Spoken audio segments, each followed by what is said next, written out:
Hello and welcome back to this week's another very special GG weekend watch, where we will be covering day 4 and day 5 of Royal Ascot, and what a meeting it has been so far. I don't think anything could compare to that first day, and I will be doing so, all of these previews, in the company of Andrew Mount, as I had previously. But we have the returning Daryl Carter from his brief sabbatical. He is now back, though, with us, ready to give us plenty of winners then himself, and dressed for the occasion. Dressed for the occasion as well, Daryl. So I'm pleased that you've done that, because it is probably the hottest day of the year so far. So we appreciate the effort all the same. But we had better get cracking then with day 4, obviously the Friday. And we are starting with the 2:30. This is with the 2-year-old fillies in the Group 3 Albany Stakes over 6 furlongs. I absolutely love these 2-year-old races. I always do. Doesn't mean they're easy to solve whatsoever, though, Daryl. So starting with yourself, please, your idea of the Albany winner. Yeah, I like this race. I'm quite keen to take on the favourite, Meditate, at the top of the market. I mean, it just might be me, but I thought she looked slow in 2 starts so far. The time figure over 5 furlongs with debut at the Curragh was really slow, and then at Naas last time, I just thought, well, really, I wasn't. I think it's the O'Brien factor, Ryan Moore factor at the top of the market for this Meditate for me. I think the second fav, Mawj, is. It could be right out the top draw. I think this is a proper nice horse for Side Bin Soror. That Newmarket race she won on debut, going away by 4 lengths. That's got a good roll of honour, really. Last year, Catch It won it, who subsequently won the 1,000 guineas. The year before, Daya for Roger Varian, who came on to win this race next time out. And she was a little bit clueless under a bit of pressure, but once she got a tap with a whip and was asked for an effort, she really scooted away. I thought it was quite impressive. There's been a few winners to come out from that race, including Believing, who reopposes in here. Believing's a 25-1 shot. It's quite interesting, actually. Believing, next time out at Wolves, missed the break by about 10 lengths and still won, but it was a terrible, terrible race. I think Mawj should take a world of beating. I think we could see a really nice winner of this race. I didn't think it was too deep, but I did want to cover on Power Dress for Richard Hannon. Again, another Newmarket winner. I do like it when these 2-year-olds win at Newmarket. I think it's a bit of character building, the track at Newmarket. So I do like to see them win well at Newmarket. You tend to get a decent field at Newmarket as well. But Power Dress, I thought the way she finished off her race, beating Yarsat, who's done the form no harm whatsoever, was quite interesting, stepping up to 6 furlongs. So 20-1 for Power Dress. I'll just cover there. But I think Mawj, am I saying that right? Mawj? I honestly don't know. I was going to go with your takes on Mawj, actually, or Mawj. It's just none of those letters should go together. No. So I will take your word for it then with Mawj. But also then for Power Dress, 20-1 for just a bit of a saver then for Daryl in the Albany. Andrew, your take on this race, please. Yeah, it's a good job there's not a Rule 4 deduction for being unable to pronounce the name of the horse you backed. Otherwise, me and Daryl will be skinned. But, I'm surprised. This week. I'm very surprised Daryl hasn't gone for Ibiza Love after what I heard about the stag do he was on last week. But that's another story for a post-watershed moment. No, in this race, actually, no, it's not kids watching. No, so like I hope there's not anyway.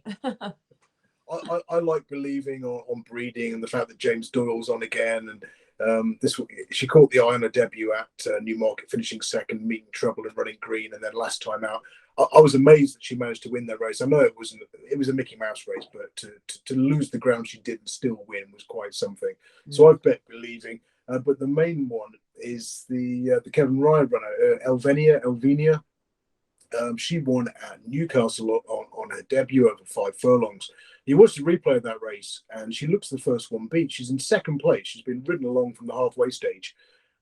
She's been niggled and niggled, but not losing her position. And then she stayed on again to win by a neck. She was about an 11-2 shot pre-race on the exchanges, and she's touched 25-1 in running. You know, without ever being worse than second. She's going to appreciate the step up to 6 furlongs. And horses who win on their debuts at Newcastle on the all-weather have got a fantastic record second time out, around about 35-36% strike rate. You make a good profit backing them. And Dan Della, the winner of this race 2 years ago, was one of those qualifiers as well. In fact, only 8 horses who won at Newcastle on the Tapita on their debuts have come to Royal Ascot. 2 of them have won. The other one was Raja Singh, who won the Coventry about 5 years ago. And four of the six who were beaten finished in the top six. So with extra places on offer, I thought that Elvenia for Kevin Ryan was a good price, right about 33-1. Yeah, 33-1. Then Elvenia on the back of that sole debut win. Then a very fair price for the Kevin Ryan team for Andrew in the Albany. Big play to start the day. We always like that. Right, we move on to one of my favourite races of the entire week at Royal Ascot. We have the Group 1 Commonwealth Cup for the 3-year-olds over the 6 furlongs. I love this race so much because it just brings so many different factors into this race. You have some of the top juveniles then from last season. You have horses coming back in trip. You have sort of the queries whether or not some of these are going to get the stiff 6 furlongs here. You have horses who are progressing through the ranks. Then you have horses who have already proven themselves up to Group 1 standard then previously. So there's all these different variables coming into this race. And I'm going to kick us off here, lads, if that's okay with my selection, because I'm being very unoriginal, though. It's not very interesting. Perfect Power, a horse who rarely has let any of us down. Well, Daryl and I in particular, because we lead the fan club of Perfect Power. He's such a game little dude of a horse, and I expect him to get the trip. In the green, and he managed to do that on his first attempt over that trip. I didn't fancy him then against horses who were going to get much further in the 2,000 guineas. He just simply didn't stay the mile then for me, and simple as that. So he's back down to his perfect sort of middle ground then really for him, because of well-run stiff 6 furlongs. I think we'll see him to best effect. So it's Perfect Power for me, Andrew. But who do you like? We've talked about this race quite a lot previously. I tipped Wings of War each way in the Sandy Lane Stakes last time, despite the fact that he only finished last of 4 behind Go Bears Go on his comeback. That run was reportedly needed. Apparently, he takes a lot of getting fit at home. But I thought the most significant factor was he just hated the 4-runner field. He likes a big field and a strong pace, and he got it in the Sandy Lane. He met trouble in running the first time cheap pieces, came through doing best of the closers to finish 3rd. Ascot's going to be absolutely fantastic for him. 20 runners going like the absolute clappers. And I've got to back him each way again. Some firms are paying 6 places, I think. He's 12-1, 6 places. I'll be very surprised if he's out of the 5 or 6. Famous last words. I mean, El Cabello, I respect completely. Since getting beaten on that debut when running green, he's unbeaten since, and he was impressed with his attitude again in the Sandy Lane. And when something comes to him, he goes again. I'm a bit worried about stall 1 for Perfect Power. I think he might be just a little bit exposed on the far side. Great horse though he is, and I respect your nap completely, but I just think stall 1, maybe he's going to be playing catch up from a little bit too far out, and he'll be finishing to good effect, but not quite getting there. So it's a brilliant race. I've thrown a couple of quid at one of the outsiders as well, which is the Kevin Ryan runner, Booney, who did really well behind Chipotle on the far side of the track at this meeting last year. Bombed out at York last time, but you look at his 2 runs at York, they're pretty hopeless. You just ignore his York runs. You think, well, actually, you're not bad. You could say that 6 furlongs won't suit, but he's 66-1. So for the sake of sort of £2.50 each way, it's not the worst horse in the world. Tiber Flow, is another good one. 4 wins and a short head second to El Cabello from 5 starts. You can make a case that in the first time cheap pieces, he's overpriced at 12-1, giving that for, but it's an absolute belter. So I'm Wings of War each way over El Cabello. Oh, Wings of War then 12-1 over El Caballo at 5-1, and for El Caballo then as well. So didn't know you spoke French. If you put on an accent, then it could be anything, right? Yeah, so El Caballo then. But yeah, you are correct about the draw 1 then for Perfect Power. It is a bit of a concern, admittedly, but I'm not as concerned as I maybe would have been prior to yesterday's racing, where it's given me that little bit more confidence that it's not going to be such a disadvantage to be over there in stall 1, Christophe Soumillon coming over. So I'm hoping that's going to factor into it. But Daryl, your take on the Commonwealth Cup, please. Yeah, you worry about the draw when you haven't got the best horse in the race in that stall. That's when you worry about the draw. Yes. Perfect Power is by far the best horse in this race. It's really bugging me how many people love this El Cabello. I don't see it. For me, in the Sandy Lane Stakes, Go Bears Go fell out the stalls. Was beaten 2 lengths in the end, and he was unlucky in the run as well. And that form ties in with Perfect Power, who swept him aside like he was nothing. This is the best horse in the race by a country mile. This horse would be unbeaten since debut. outside of the Guineas, unbeaten since debut. If he would have got a run at Goodwood and he finished on the bridle there, he's done absolutely nothing wrong. Even his Greenham run over 7 furlongs, which even that 7 furlongs I thought was just stretching him a little bit.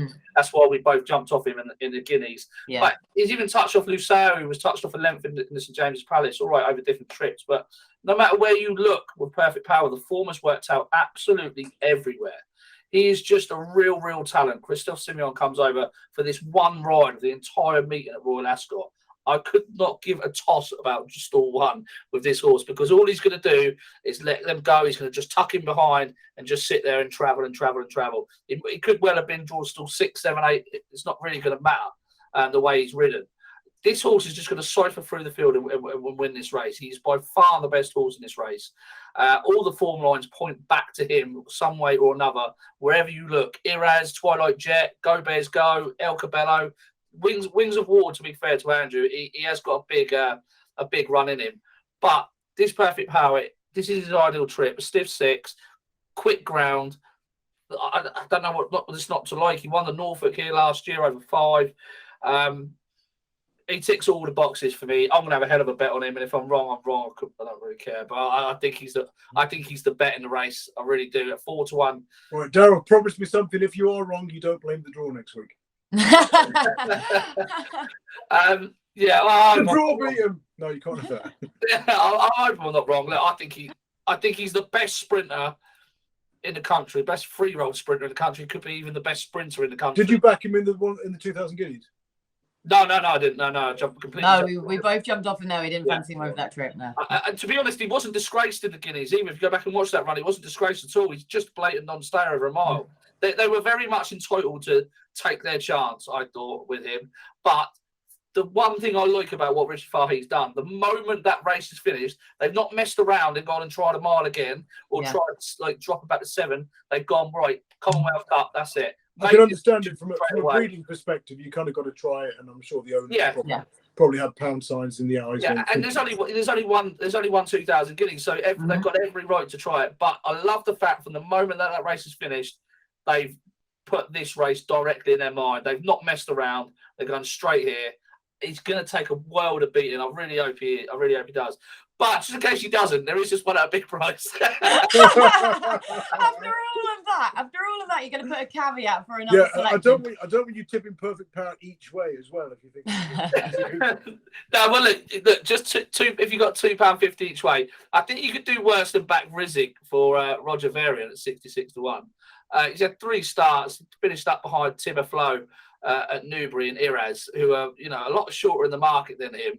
They stick the blinkers on for the first time, and he's going to love this really strong pace to come finishing fast and late. Well, I say fast and late. He's a horse that could want a lot further in future, but it wouldn't surprise me if he hit the frame if you can get 4 or 5 places in this race. And then at 66 to 1, given what he's achieved in just 3 starts today, I think that's quite a big price. Oh, so another horse that's really tricky to pronounce with only 4 letters to their name, Rizik. Thanks for that one, Daryl. But yeah, just as a token, like you say, your throwaway, you could have worse 66 to 1 bets then for that lad. But we're all aboard the Perfect Power bandwagon yet again. He has not let us down, this lovely little horse, time after time. I feel like I should have a klaxon and some strobe lighting and everything similar to Daryl's time in Ibiza then last week, pure with all just yellow for Perfect Power. Cannot wait. Andrew, you two. What happens in Ibiza stays in Ibiza, all right? Oh, you just wait. We will get it out of you at some point. I'm sure of that anyway. That's what she said. That was actually the story of the week, wasn't it?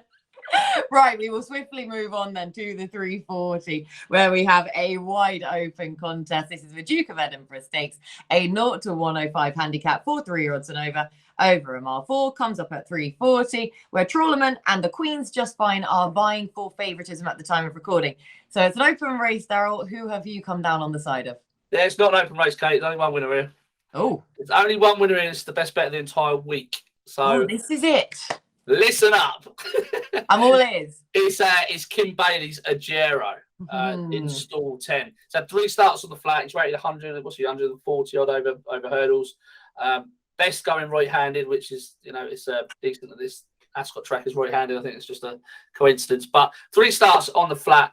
At Chepstow on debut, he literally got stuck in the stalls. Like, you go back and watch it, he loses about 8 to 10 lengths. He's just got stuck in the stalls. I think it might have been the first time he's been in the stalls and he didn't know what was going on. Yes. But he was giving away like £17 to a horse called Nathaniel Green of William Haggis's, who's rated 81.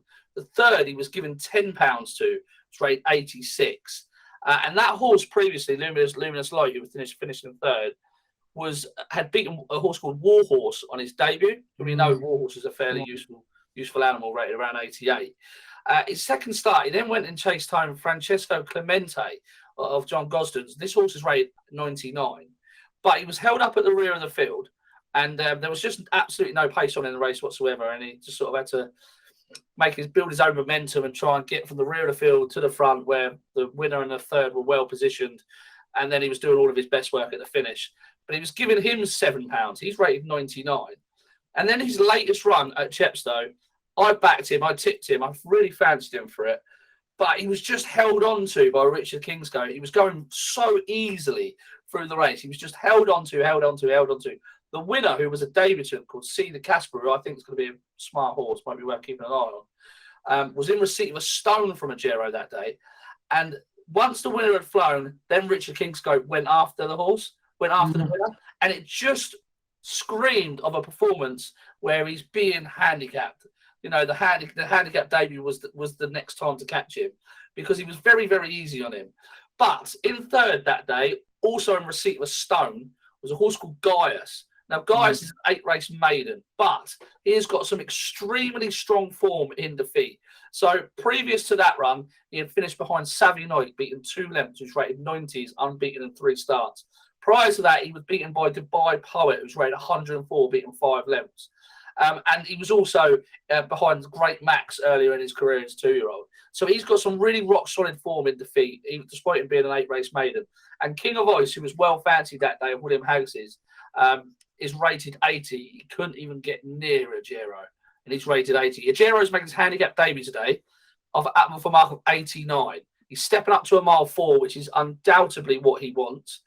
And he's going back to a right-handed track, which is more dominant on his left-handed side. You can see that when he's running at the likes of Chepstow. So he's definitely going to be better going right-handed. I think this horse has been laid out for Royal Ascot. It's just very convenient, the 2 quick runs in May before this meeting. This is going to be the first time that he's not giving away lumps and lumps of weight and stones of weight to 3-year-olds, because this is a 4-year-old plus contest, or 3-year-old plus contest, but we've got no 3-year-olds in here. And he's run off 8 stone. He's carrying 8 stone 10. He's literally not going to know he's going to feel like he's running on air, surely, being a national hunt horse.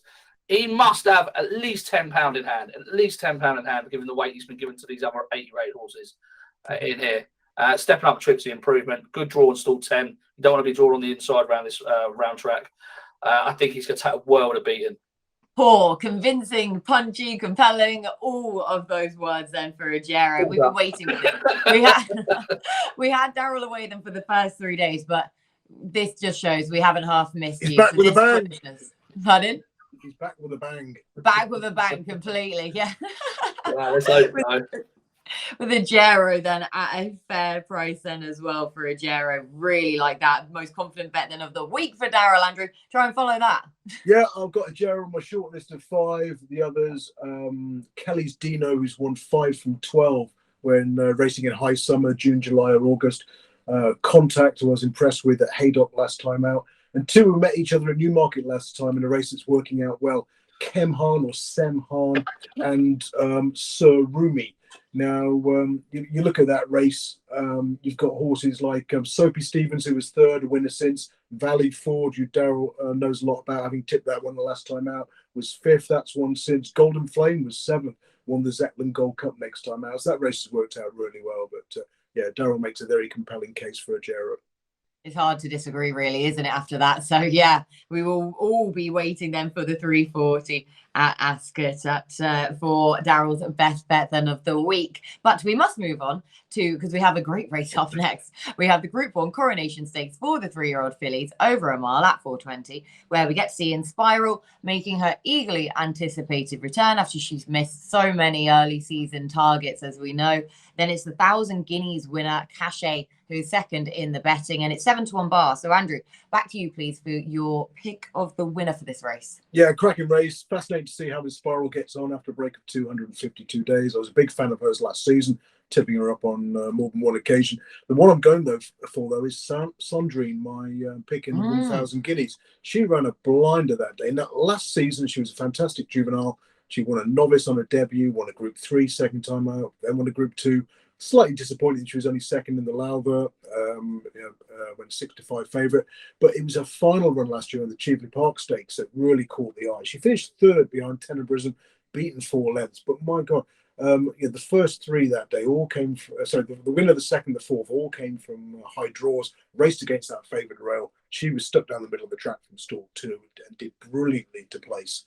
First time out this season, she was fresh and keen on the first run beyond 6 furlongs, say 25-1. Now, the 1,000 guineas was a strange old race because the pace held up and Cachet made virtually all the running. He couldn't come from the back. And in finishing 5th, Sandrine's done second best of those to come from off the pace. The one who beat her, from among the horses who were ridden patiently was Andre Farb's 4th. Was it Zoeli or Zelly? I can't remember. Yeah, Zelly, yeah. So I thought those were the 2 to take from the race. So in terms of pace, there's a lot of it this time. You've got Cachet, Prosperous Voice, Honey Girl, Discoveries. It's going to be run to suit her. Maybe she still needs to prove conclusively that she'll stay a mile, but at 14-1 each way, most firms paying 4 places. You've got to back it to reverse the form of the winner and just hope Inspiral leads the run. Yeah, like you say, Sandrine then at 14-1 has just been completely forgotten about in this market after coming from further back than in the Guineas last time out. So like that straight away, Andrew sticking with his very big price runner who ran a blinder then on that most recent start, Sandrine. So Daryl, back to you please for the Coronation Stakes. Yeah, it's not difficult. Well, I don't think it's. I think Inspiral will just win if she turns up on her A game. But I think it's quite suspicious that she's a 2-1 chance, given that she's beaten most of the field already. I know she's been off 252 days, but I do just find that when there's a lack of confidence in the market behind a Gosden horse returning from an absence, I do just find that they can just drift and just underperform. And I don't really want to be. I kind of do want to back her because she's the best horse in the race, but I don't really want to be backing her, sitting there watching Frankie ease off on her, saving her for another day because she needed the run. So it's difficult to get involved. I think Prosperous Voyage is going to score sooner or later. But again, I can't really have her because I don't think she's better than Inspiral. I thought Tenebrism was still interesting. She might well be a sprinter, and I'm surprised that they haven't really gone for a sprinting option. Really, they're trying her again at a mile. I didn't think she was entirely in love with Newmarket. There might have been a case that she needed the run that day. She was getting bashed about quite a bit. She was just so impressive the time before when beating Floaters and Sandrine in the Cheveley Park. It's very hard to forget that. This is obviously a completely different test for her, a round mile. I don't know. I'm really struggling. Can I leave it out until I know what the market's going to do? Because you can. Of course, you may for now anyway. Yeah, until right. Stay tuned for that then for Daryl's further take on this race further down the line. Because yeah, there are a few. It's interesting that they're going over a mile with Tenebrism again though. But yes, so we'll come back. We'll stay tuned then. Read Daryl's column then to see if he has any further selections in the 420. So we'll move on then to the Sandrian Stakes next, which is a 0-105 handicap for 3-year-olds over a mile at 5 o'clock. Very open contest, understandably so.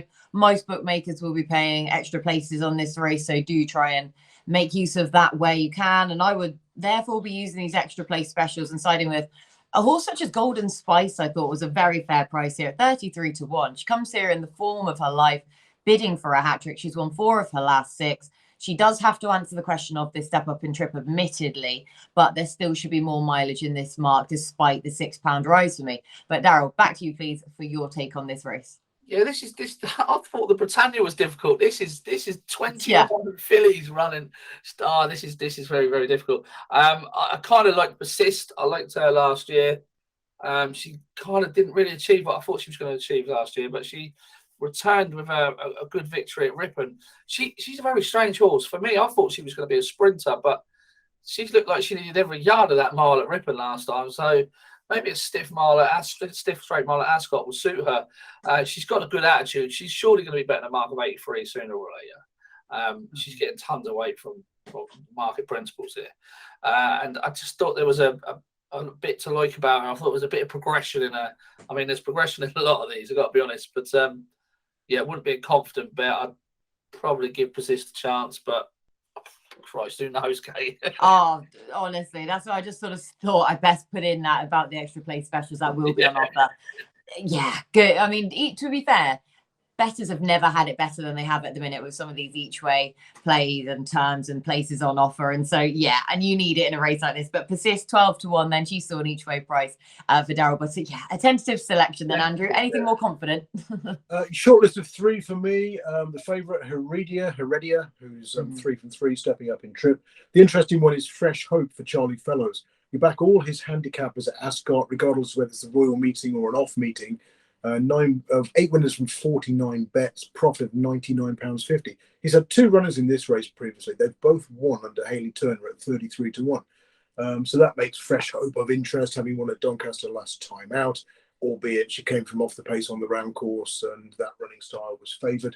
And the other one I thought, the one I'll make my selection just because she's the biggest price, is Wilderness Girl for Andrew Balding and Holly Doyle. Now, sorry, Harry Davis, not Holly Doyle. What am I talking about? Now, we've not seen her so far this season, but she has some really good juvenile form, over 7 furlongs, finishing 4th, winning in the field of 16 at Goodwood, and then last time out, finishing 7th of 9, but only beaten 4 lengths. That was in Group 3 company. Every time she's outpaced, stayed on, and you just think, well, she looked like she needed a mile last season. I mean, she might need 10 furlongs later this year. But I thought she's probably going to be ridden patiently. They're going to go like the clappers with luck. And, Wilderness Girl for me, 20-1 or thereabouts will do. Yeah, so 20-1, then Wilderness Girl for HD in the saddle. For Harry Davis, not Holly Doyle then in the saddle. But yeah, Wilderness Girl. That's expected. I've written HD on my card. That's all right. Though, to be fair, they're both class jockeys, so either way, it's happy. You haven't exactly got a weaker version then of that. So yeah. So Lysander then with a selection in the Sandringham. The 5:35 is up next for Group 2. King Edward, the 7th stakes, 4 3-year-olds over a mile 4 at 5:35. We're changing of the guard. Isn't going to be a Ballydor pacemaker this time around as he was in the Derby last time out, because he's the sole representative from the Aidan O'Brien yard this time. But he is a short enough price favourite then, all things considered. So, but I guess for me, really, Andrew, here, if he does go forward again, he may well take a fair bit of pegging back in this race. Are you in agreement with that, or are you looking elsewhere? I like changing the guy. I don't think he was a pacemaker in the Derby. I mean, he was only a 9-1 shot. It wasn't like he was sort of pawn sacrifice 50-1. No. First time cheap pieces. But he did do best of those who were ridden prominently. You look at the the Racing Post in-running comments for the first 4 in the Derby: midfield, Dwelt Star in rear, midfield, held up in rear. So of those who are up with the pace, he's done by far the best. And a smaller field will suit, and you just worry that his last win did come on soft ground. Before that it was polytrack, so he's never won on proper quick ground, but he'll go in the play spot. The one I've backed though is a funny one, the outside of the entire field, which is Savvy Victory for Sean Woods. Yard's going really well, 4 winners from 10 runners in the past fortnight. Ran respectably at Newmarket last time and good to firm ground, finishing 3rd at 16-1, staying on, outpaced. Bit disappointed. I say bit disappointed. Ran well, a well-beaten 3rd to changing of the guard at Chester. Possibly the track didn't suit. The ground might have been softer than ideal. And I just thought at the prices, there are other pace angles in this race. Of the 6, there's 4 who generally race up there. So I didn't think it was going to be plain sailing for changing the guard on the front end. So it's just possible that Savvy Victory could outrun his odds around about 20-1.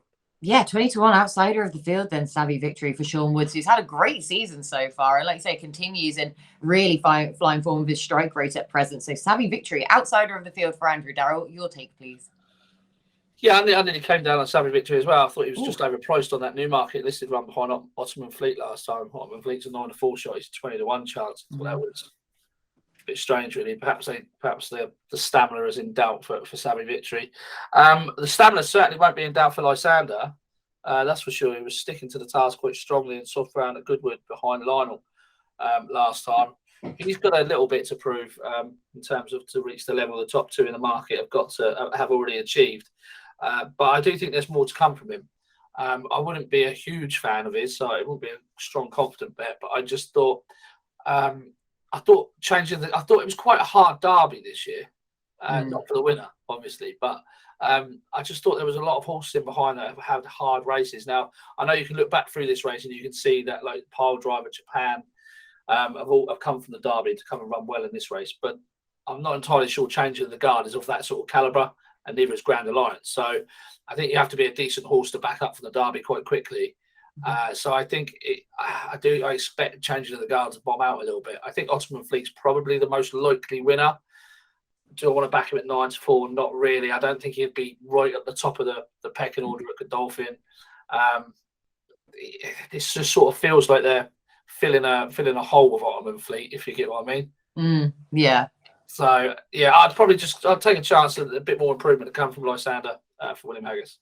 Oh, cool. So Lysander then for more improvement from William Haggis, but you do also give a nod to Savvy Victory then for Andrew's selection, or just a vote of confidence really then behind that.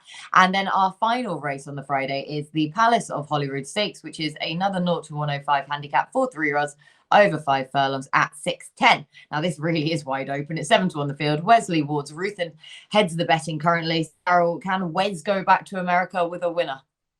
I'm not. No. Do you know what? It has been very good to see these international, horses coming over. Oh, I've loved it, and especially like Nature Strip winning the other day, because like you think the Aussies now are going to start thinking, oh well, let's send our horses out, let's send our sprinters over. So it's only ever good for Royal Ascot when something like that happens. I came down here on Tippy Toes for Mark Johnston. I thought this horse travelled really strongly through the Sandy Lane Stakes Haydock last night behind the likes of El Caballo. But I just thought that she didn't get home over 6. Now, obviously, the horse has won over 6 a couple of times before, but in a lesser company. And I just think once the ante sort of upped and the pace really is injected into these races, the better races you go into, I think that's when you really find out where a horse's trip is. So 5 or 6 rounds, and I think going back to 5 today for Tippy Toes, I think will suit her. So I like the way she did it at Chelmsford over 6 there, but again, I thought she was sort of hanging on at the end of that 6 furlongs in that listed contest. So yeah, I'd give her a shout in a wide open race. Yeah, 20-1 Tippy Toes, and so it is wide open. So that's probably a very fair price then to be siding with. Andrew, are you also looking away from the head of a market? Yeah, I've bet Tippy Toes and 3 others. Tippy Toes is Havana Gold, and Havana Gold's progeny do brilliantly over 5 furlongs on turf. And although she's been winning over 6, it's been at Front Runners Paradise Chelmsford, where she's got a sufficient lead, like Daryl suggested, to hold on at the business end. It was a cracking run at the Sandy Lane, a huge price to go down by 6 lengths, like Daryl says, not looking like she got home. I've not put her up in my column. I started writing her, and then I thought, oh, hang on a minute, am I betting too many? I want to see what the draw's doing today, and there's a couple of form lines that I want to look at today as we record on Thursday. But there might be a bet in my column. But the other ones I was looking at were Romantic Time, who ran brilliantly behind Harry 3 at Newmarket last time. The winner, second, third came from off the pace. She's done best of those who were ridden on the front end. Ladies' Church for Johnny Murta clocked a really big figure last time out, and I thought probably a fair price, around about 8 to 9 or 9-1. And Spring is Sprung, possibly a royal winner for Michael Bell here. This one's been gelded since we last saw him, and that's an incredibly strong stat with Michael Bell handicapper. So I've bet 4, not put anything in the column yet, but that might change. Yeah, so just wait for the draw and see how the racing then unfolds today to really nail the selection sound. But again, a vote of confidence between the two lads. Then for Andrew also giving a nod to Tippy Toes as well. So that is then the scheduled races covered on the Friday. So all there is left for me to do for the Friday is to get your naps, please. So Andrew, starting with you, your nap. Sandrine for me in the Coronation Stakes. Nicely done. I have a feeling that me and Daryl are going to go for the exact same horse here. But Daryl, I'll let you go first anyway. No, go on. I'll give you perfect power. I'm going to go absolute Naposaurus Rex for Ajero. Yeah, actually, I completely forgot about Ajero. Then I thought, actually, I'm safe here. I'm completely safe. So Ajero then for Daryl. Late news at Ajero and non-runner. Yeah, right. Don't say that. We were just waiting for his face to crack then to see if it actually was happening. Perfect. Well, that leaves it then for me for Perfect Power Commonwealth Cup at 3:05. So that is everything then from the Friday. Do stay tuned with us then, because we will be next talking about the final day of Royal Ascot. We will be covering the Saturday action. So stay tuned for that.